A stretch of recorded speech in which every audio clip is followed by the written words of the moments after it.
ये अनंत ब्रह्मांड और इसमें फैली हुई असीम संभावनाएं, जिसमें एग्जिस्ट करती है असीम अनंत नॉलेज। आज हम इस नॉलेज के बारे में ही बात करेंगे। आज हम बात करेंगे ज्ञान के बारे में।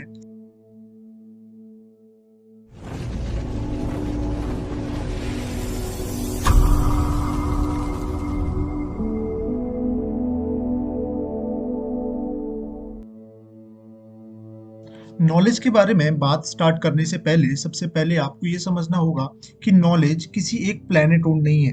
क्योंकि आज हम पृथ्वी पर बात कर रहे हैं तो इसका अर्थ ये नहीं है कि नॉलेज सिर्फ पृथ्वी पर ही एग्जिस्ट करती है या फिर पृथ्वी जैसे और कोई हैबिटेबल प्लेनेट पर ही एग्जिस्ट करती है, बल्कि नॉलेज यूनिवर्सल एक एंटिटी है।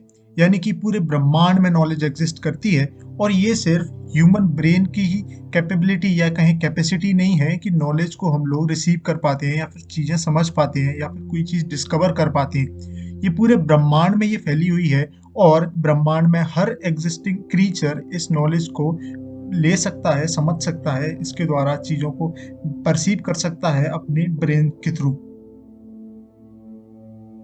अब थोड़ा समय में पीछे चलते हैं, उस समय में जब ब्रह्मांड की रचना हुई हुई थी। यानी कि ब्रह्मांड की रचना होने के बाद ईश्वर का ये ज्ञान, ईश्वरीय ज्ञान जिसे हम वैदिक ज्ञान ही बोलते हैं, वेदों का ज्ञान 4 ऋषि जिसमें कि अग्नि, वायु, आदित्य, अंगिरा, ये 4 ऋषियों को वैदिक ज्ञान ईश्वर द्वारा प्राप्त होता है। ये वो ज्ञान था जिससे कि ह्यूमन लाइफ को पृथ्वी पर सुचारू रूप से चलाया जा सके और धर्म की स्थापना की जा सके। इस वैदिक ज्ञान में एक सबसे छोटे एटम और उससे भी छोटे क्वांटम पार्टिकल से लेकर सबसे बड़ी गैलेक्सी या कहें यूनिवर्स का सभी कुछ ज्ञान शामिल था। इस ज्ञान को ऋषियों ने श्रुति के माध्यम से और लोगों तक पहुंचाना शुरू किया। गुरुकुलों की स्थापना हुई और ये ज्ञान सभी मनुष्यों तक पहुंचने लगा। फिर समय की मांग देखते हुए ऋषियों ने इस ज्ञान को लिपिबद्ध करने का सोचा और फिर इसे 4 वेद, जिन्हें हम प्रमुख जो हमारे वेद हैं, ऋग्वेद, सामवेद, यजुर्वेद, अथर्ववेद, अलग अलग इन्हें लिख दिया गया। जैसा कि मैंने बताया कि कई हजार सालों तक तो वैदिक ज्ञान श्रुति माध्यम से ही लोगों तक पहुंचता रहा।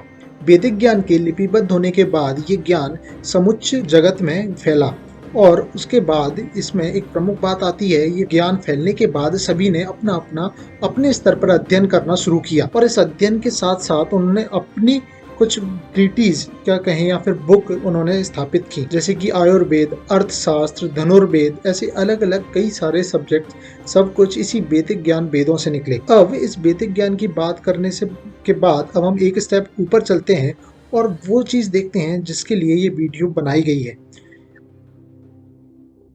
आप देखेंगे कि जो भी बुक या फिर जिस भी माध्यम से वो लिपिबद्ध की गई थी उस वैदिक ज्ञान को, उसमें आपको उस बुक में कुछ पहले पन्ने मिलेंगे कि जो कि सिर्फ ईश्वर का वर्णन करते हैं, जो कि ईश्वर का या तो धन्यवाद करते हैं या फिर उसकी स्तुति है। देखेंगे कि वो सभी ज्ञान जो कि उस किताब में लिपिबद्ध किया गया है, उस सभी ज्ञान के लिए जो लेखक है वह ईश्वर का धन्यवाद कर रहा है और वो पूरे ज्ञान का क्रेडिट ईश्वर को ही देता है। ये इसलिए है क्योंकि आप देखेंगे हमारे पूर्वज कभी भी किसी भी नॉलेज को किसी पर्सन ओन्ड नहीं मानते थे।